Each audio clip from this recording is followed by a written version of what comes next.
I knew what I was doing. Kung ano mga plano po natin for today, but always enjoy the rest of the day. Napaingat po tayo ha, kung anong mga galing po natin sa araw ito. Straight ka? Ha? Nakita na kami ko. Ha? Nakita doon. Two top guys. So you know, I just try to do, you know, work with what I have, and just, you know. Oscar De La Hoya visits Manny Pacquiao at training camp ahead of the bout with Floyd Mayweather Jr., offering guidance, assisting with workouts, and sharing a relaxed yet focused moment inside the gym.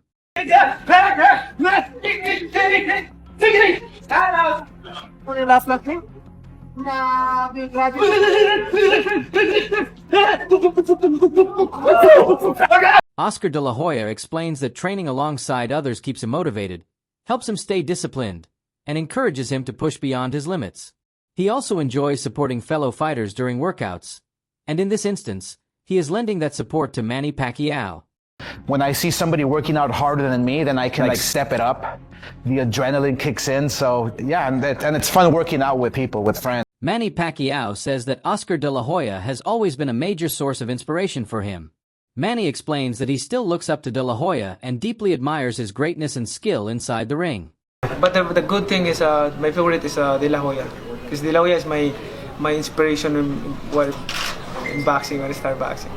Even though I beat him, but I still look up to him because he's a good fighter. Oscar De La Hoya reflects on the night Manny Pacquiao defeated him, a loss that ultimately led to his retirement.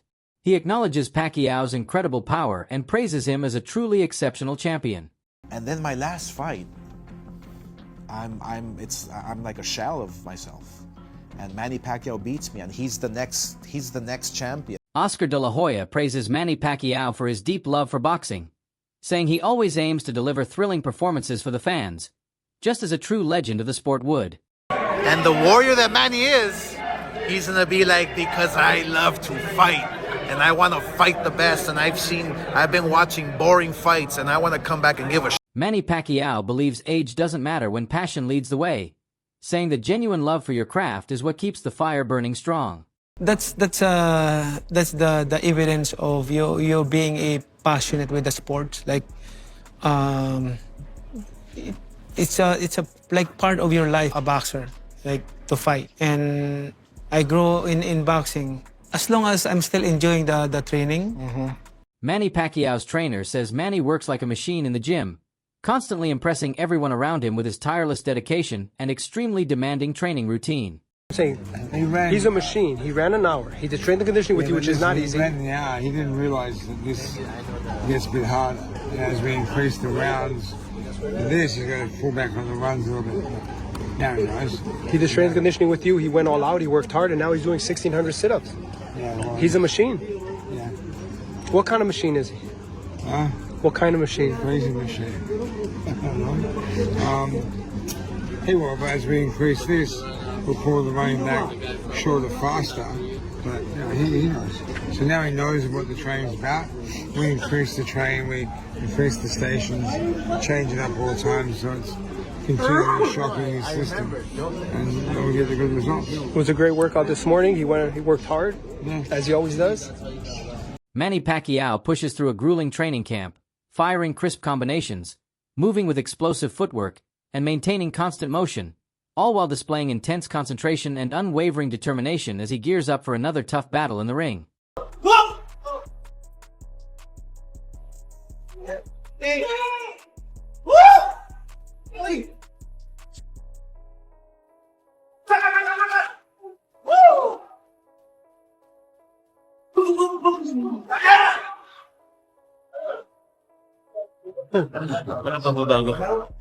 Manny Pacquiao's speed, discipline, and relentless training routines showcase the commitment and work ethic that have defined his storied boxing career.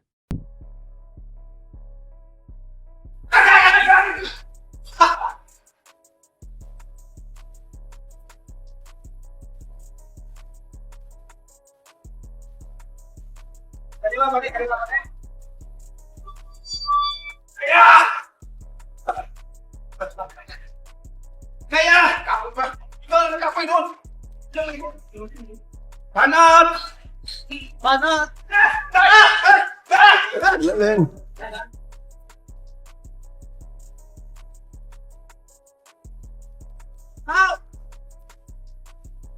Magdalaw ko na.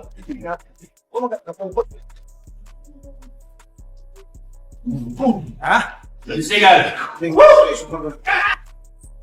Manny Pacquiao says he feels fully prepared this time, explaining that he wasn't at his peak or completely ready during their first encounter.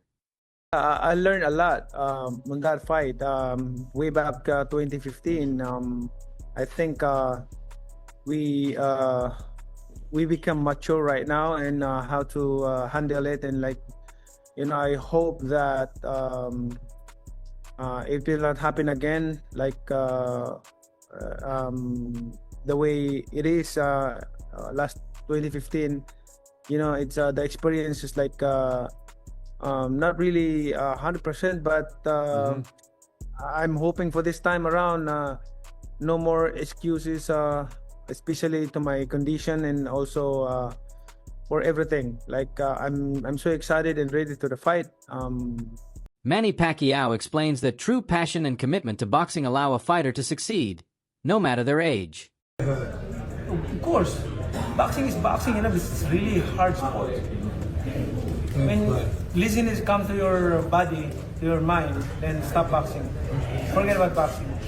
But as long as you dedicated, you have fire, you have you have interest to punish yourself like that, for hard work, you enjoy doing hard work, training like that, discipline, then go for it. Continue boxing. But if you do that, you'll be successful. You know it?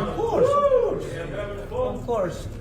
But something comes to your mind, especially in the middle of preparation, let's say 2 months after 1 month training, it's tired, lazy. Manny Pacquiao says his mind never signals fatigue, and his enduring stamina drives him to keep pushing forward in the ring. When the time comes, come to my mind, my heart, I'm dizzy, I'm tired. Then forget about boxing. Yeah, right? But as long as you have passion, dedication, If you have fire, then yeah. yes, of course. But look at your body also. 'Cause sometimes your mind is active, but your body got Voice is Mine stopped a long time ago. So that's why I'm trying. I'm trying to push myself, but stop it. Paulie Molinagaji sees the upcoming fight as another major payday, similar to the hype around the first Floyd Mayweather Jr. versus Manny Pacquiao clash. While the 2015 bout was promoted as the fight of the century, it didn't fully meet fan expectations, leaning more on strategy and cautious defense than explosive action. Still, Molinagaji highlights that the match displayed top-level boxing intelligence, with both fighters showcasing skill, awareness, and mastery inside the ring. That one was also a little bit too late, and they didn't really fight with that passion and fire. It was more like, I'll dance, you dance, and if nobody gets hurt, we both win, And that's not really what fans want to see. Having said that, the first time around was for the championship of the world. Floyd was champion. Pacquiao was challenging him. I think Floyd had the WBC title at the time, so on and so forth. And you know what I say about. And at the time, it was still a fight that was viable within the whole world landscape of the welterweight division. This time around, it's not really a viable fight within the landscape of the welterweight division. But it's like I always complain about Canelo. As long as you don't take the belts with you and hold them hostage, and the sanctioning bodies allow you to hold them hostage, I don't mind guys doing this kind of thing. Let's face it. Is it the only time we've seen this? We've seen this time and again. I mean, Leonard did the third fight with Duran and Hearns in 19. Paulie Molinagaji points out that events like these generate huge financial opportunities for everyone involved, from promoters to broadcasters, making them as much business ventures as sporting contests. Looking ahead, he notes the new matchup carries both pressure and potential, as fans expect thrilling moments while fighters must balance careful strategy with entertaining action. Molinagaji emphasizes that high-profile fights are a blend of spectacle and sport, where preparation, tactics, and public anticipation intersect, creating high-stakes scenarios both inside and outside the ring.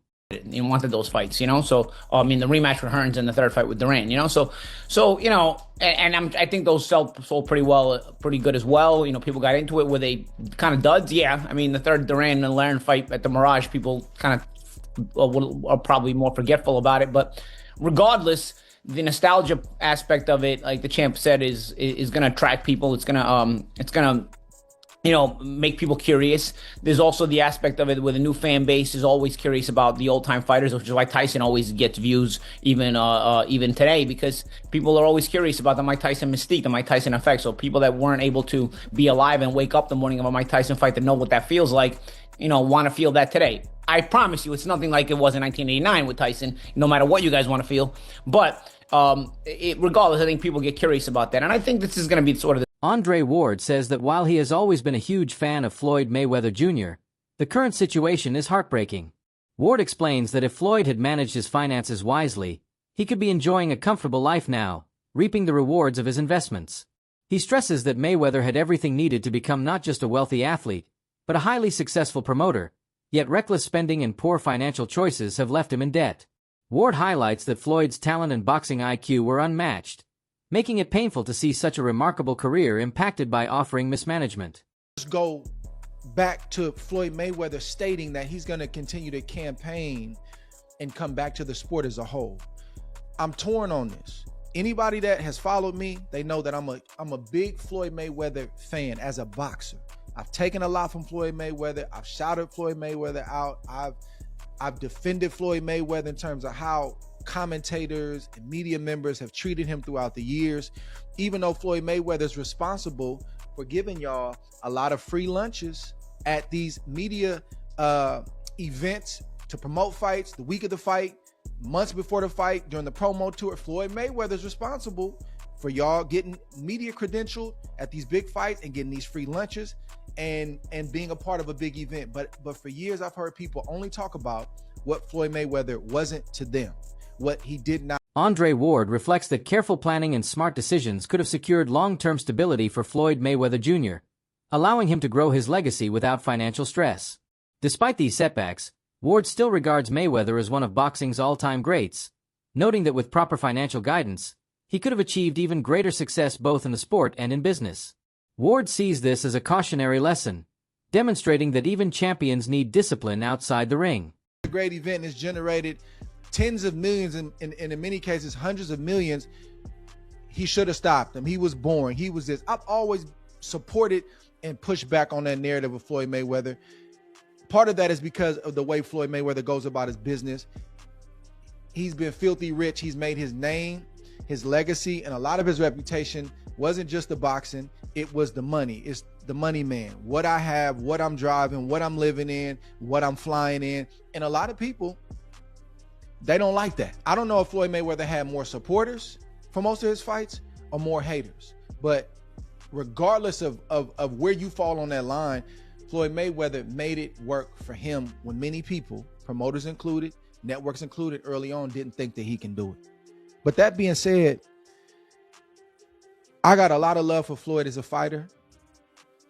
I've taken a lot from Floyd Mayweather. Floyd Mayweather Jr. reportedly earned around $200 million from his first fight against Manny Pacquiao, while Pacquiao took home roughly $100 million. The matchup was one of boxing's most anticipated events, capturing global attention from fans, media, and sponsors.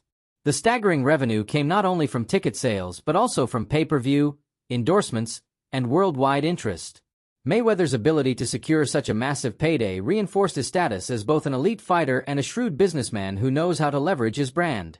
Say it's just they're both getting $100 million. If you're presented with a $100 million bag, okay, and you're still good physically, all right, and can still fight, and you feel good, you ain't turning down that bag, bro. You're not. You're gonna say yes to it. All you guys that are on it, okay, let's just be real for a second. No cap. We're all taking this fight. We're all taking it. You can't blame them to take it. We're all taking it, all right? So I hear both arguments, but it is what it is, right? They're going to take it regardless. They're prize fighters. They fight for a prize. Duh. As Floyd famously said in that 24/7 build-up against Shane Mosley. And they're going to do what they're going to do. Now, in terms of why this fight is happening, honestly, For the upcoming rematch, reports indicate that both Floyd Mayweather Jr. and Manny Pacquiao are set to earn $100 million each. This equal split reflects a shift in negotiation dynamics, recognizing Pacquiao's global stature and ensuring a fair arrangement to maximize fan interest. Despite the enormous paydays, both fighters remain focused on their performance, knowing that skill and excellence in the ring drive audience engagement and financial success. The rematch is expected to recreate the high-stakes, electrifying atmosphere of their first encounter, rewarding both athletes while further cementing their legacies in boxing history. That they, want to put on big, huge events. If you were to grade the type of events they've put on in terms of how serious they are, and when I say serious, I mean like real fights, okay? Like real fights with implications in boxing. You have to give them like a C, honestly. Like, look at the fights they've put on, okay? And if there's any criticism, albeit constructive criticism, towards Netflix, is I feel that they should step up the type of fights they're putting on their platform, because there could be a lot of blowback. There was a huge amount of blowback the first Mayweather-Pacquiao fight, okay? You had all this attention. Literally the whole sports world and a big part of the world was tuned in to this fight. And the fight was boring. Adid Oladipo recently voiced frustration over the attention given to veteran fighters like Floyd Mayweather Jr., noting that by the time Mayweather returns to the ring, he will be nearly 49, an age when most boxers have long retired. Oladipo argues that this focus on comeback stars often overshadows younger fighters striving to build their careers, who rarely receive comparable recognition. He also suggests that many of these high-profile returns are driven more by financial incentives or media deals, such as Netflix promotions, rather than genuine competitive ambition. Like, when's it going to stop? When are we going to stop rolling out these old-timers? And Floyd is an old-timer, people. I think he's going to be 49 by the time this fight rolls around. When are we going to stop wheeling them out? Like, let it go. Let the youngsters come through and let them take the shine. Like, it's just getting... Honestly, it's getting crazy. And I say all this, I will watch it. Of course I will watch it, because I'm a big Floyd fan and a big Manny Pacquiao fan. But, like, the youngsters need their time to shine now. We've got a good group of youngsters. A good group of youngsters. I was in Vegas to watch Ryan Garcia. I looked around the ring. I saw Shakur Stevenson. I saw Keyshawn Davis. I saw Devin Haney. Teofimo Lopez. Like, we've got a good bunch. Let them have their shine. Don't need to see this anymore. Honestly, I really don't. Manny Pacquiao is in great shape, right? We saw him against Mario Barrios. He could have been a world champion. We haven't seen Floyd for a while. Obviously, he's been doing his exhibitions. He always looks in shape. As a result, the bouts of rising fighters often seem overshadowed, receiving far less attention despite showcasing fresh talent and potential.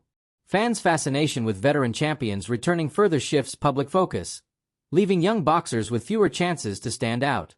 While Adid Oladipo stresses the need to give space to the next generation so they can build their own legacies, he acknowledges that seasoned fighters like Floyd Mayweather Jr. still deliver excitement and expertise.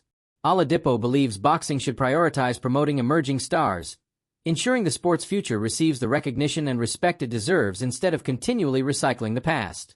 I don't know if this fight's going to be a 6-rounder, an 8-rounder, a 10-rounder. I don't know what size gloves they're using. I don't know, man. Honestly, I don't know, people. I don't know. It is what it is. Look, maybe I'm putting too much stock into it. Let them just have their fight. Again, I do want to know what's going to happen with Provodnikov, Pacquiao. I'm guessing that probably is cancelled. Like, if you're Pacquiao, why on earth would you fight Provodnikov when you've got the Mayweather check waiting for you? And if you're Mayweather, same thing. Why would you fight Mike Tyson in the Congo when you've got the Pacquiao check waiting for you? And we are led to believe both are under financial strain. I don't necessarily believe that, but this will make them good money. If they are, they're going to walk away with a nice 8-figure check each for what will probably be a glorified sparring session. I know Pacquiao has spoken about in the last couple of days. So I'm going to take Mayweather's. I don't think we think of it like. That's a wrap for today's video. Stay tuned for more updates next time.